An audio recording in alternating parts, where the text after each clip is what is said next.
சொல்லிடுவார். உர்வி சர்வஜனேஸ்வரி ஜயகரி மாதா கிருபா சாகரி வேணி நீல சமான குந்தலதரி நித்யான்னதானேஸ்வரி சாட்சான் மோட்சகரி சதா சுபகரி ஸ்ரீராஜராஜேஸ்வரி மாதான்னபூர்ணேஸ்வரி நித்யான்னதானேஸ்வரின்னு அன்னபூர்ணாஷ்டகத்துல அன்னதான் பிக்ஷாந்தேகி கிருபாவலம்பனகரி மாதான்னபூர்ணேஸ்வரி. சுக்கிரவாரம் ஆனதுனால அம்பாளை வர்ணிச்சா. அது அன்னதானம் மகிமை. இப்ப பின்னால சொல்ல போற அக்ஷய பாத்திரத்தை கொடுக்கறது.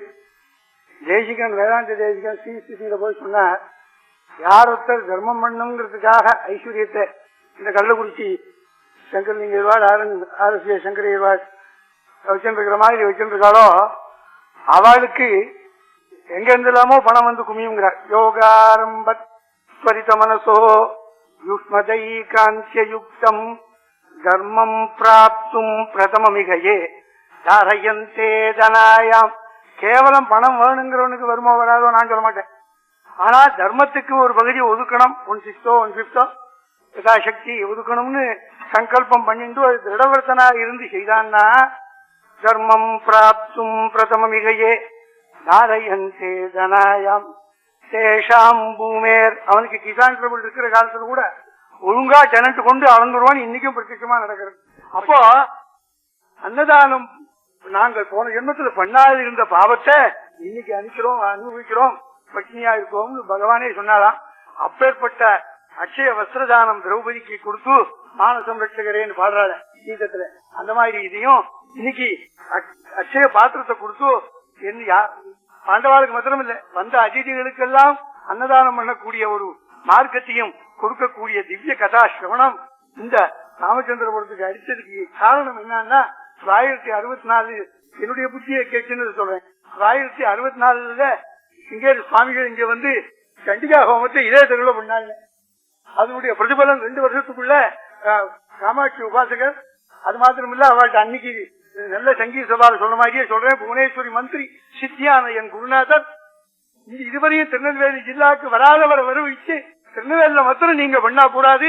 நகல் கோபிகா கிருஷ்ணா நந்தனோபவான் அகில தேகி நாம் கிருஷ்ணா அந்தராத்ம சொன்ன மாதிரி கள்ளக்குறிச்சியில 7 பாதைகள் திருநெல்வேலியில வந்து பார்க்க முடியாது. கார் உள்ள சங்கரலிங்கர் வந்துருவார், கார் உள்ள ஆர்எஸ்ஏ சங்கரையர் வந்துருவார். ஒரு பாட்டி மகா பக்தி மகான் அவருக்கு ராமச்சந்திரபுரத்துல கேட்கணும்னு அப்படி மாடிபிகேஷன் அமைஞ்சதே. அதுதான் தெய்வம், தெய்வத்தின் தெய்வீக நியமம். அன்னைக்கு சொன்ன வேதாந்த தேசிகருடைய பாதுகாப்பு. அதாவது தசரதன் ராமனுக்கு பட்டாபிஷேகம் பண்ணு நினைச்சான், கைகேயி பரதனுக்கு பட்டாபிஷேகம் நினைச்சான், தெய்வம் பாதுகைக்கு பட்டாபிஷேகம் பண்ணும் நினைச்சு. ஆகையினால நல்ல சங்கீத சபையில ராமாயணம் பாகவதம் நாராயணியம் போரும். கள்ளக்குறிச்சி விசேஷமான கிராமம். 18 நாள் உற்சவம் ஒரே ஒரு ஊர்ல தான் இந்த பிரசிடென்சி. ராஜமன்னார் ராஜசாஸ்திரிகள் பிறந்த ஊர். அதே மாதிரி 18 அக்ரஹாரம் இருந்த ஊரு, வேத வித்துக்கள் இருக்கிற இன்னமும் இருக்கிற ஊரும். உங்களுடைய இஷ்டிக்கு இங்குள்ளவாளையும் 2 பேர் எடுத்துக்கணும். நான் இவா சார்பா சொல்றேன், உங்களுடைய ஆட்கள் வந்தாலும் இங்குள்ளவாளுக்கும் அவர் எவ்வளவு பாண்டித்யம் இருக்குன்னு நீங்க எதுங்களும்.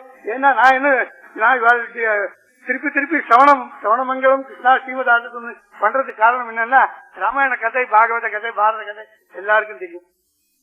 பாரத நீதிகள் எவர் கிரீன் ட்ரூத் எல்லாருக்கும் தெரியலாமா இருக்கும்.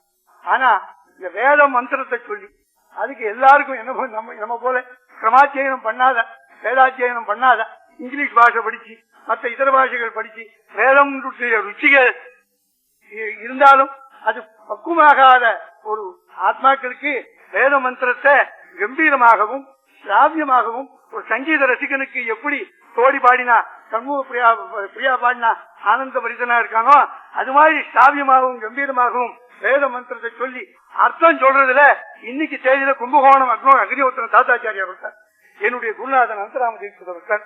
அவளுக்கு தீர்க்காயுசும் இதே போல கண்டமும் இருந்து இந்த அன்னதானம் பண்ணக்கூடிய கள்ளக்குறிச்சி கிராமம் நிச்சயோத்சவ நிச்சயமங்கலமா இருக்கும்.